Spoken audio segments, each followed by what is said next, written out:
Have you ever found yourself completely stuck? Not because you're lazy or you lack motivation, but because the pressure to do something, well, meaningful is just overwhelming. If that sounds familiar, you are definitely not alone.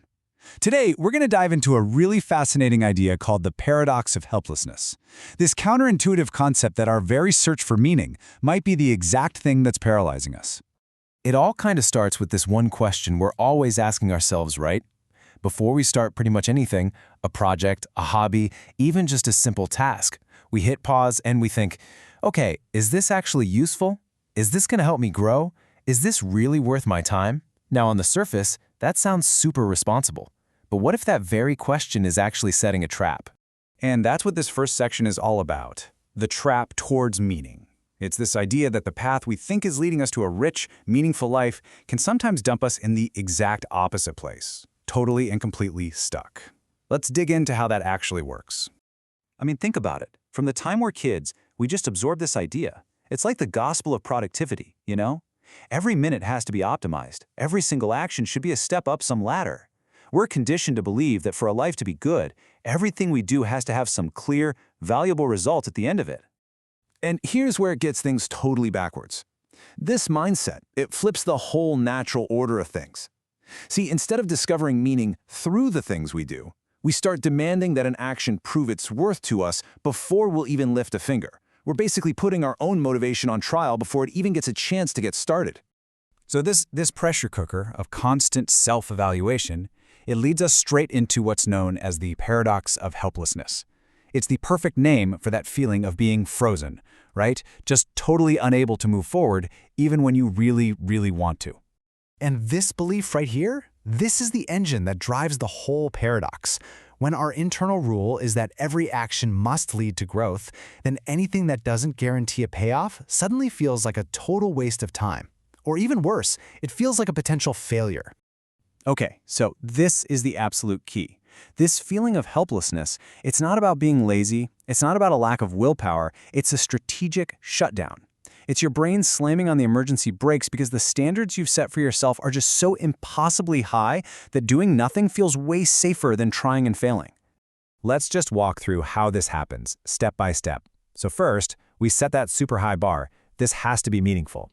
Immediately, step 2, the action becomes risky. What if it isn't? What if I fail? Then step 3, our brain, which is hardwired to avoid danger, flags this as a threat. So what does it do? Step 4, it cuts the power, it halts the energy input. And the final result? Inaction. We do nothing. We're completely stuck. This really just gets to the heart of it all. The second you start judging an action before you even do it, you've transformed it from a simple movement into some kind of high-stakes performance. And suddenly, the possibility of failure is huge, simply because you created a standard that it could fail to meet. So let's try to reframe this for a second. That feeling of being frozen, it's not a personal failure. It is not a sign of weakness. It's actually your nervous system's ancient survival instinct kicking in. It's literally trying to protect you from what it sees as a real danger, the danger of not living up to your own sky-high expectations. Okay, so if setting these impossible standards for meaning is the trap, then how in the world do we get out? Well, the solution might feel completely backwards at first. And that brings us to our next section, the power of meaningless action. The way out requires a total mental flip. Look at this. On the left, you've got the trap we've been talking about. You demand meaning before you act, and it leads to paralysis. The escape over on the right is to just reverse it.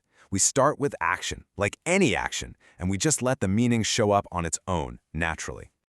That's right. The way to break this cycle isn't to find some bigger, better, more meaningful goal. It's to do something with no goal whatsoever. Something that has no standard, no expectation, and zero purpose other than just doing it. And here is why this works so incredibly well. When an action has no goal, it can't be judged. And if there's no evaluation, there is literally no risk of failure. This creates a totally safe zone for your brain. It's like giving your nervous system the all-clear signal to finally get moving again. So, what does this actually look like? Well, it's almost ridiculously simple.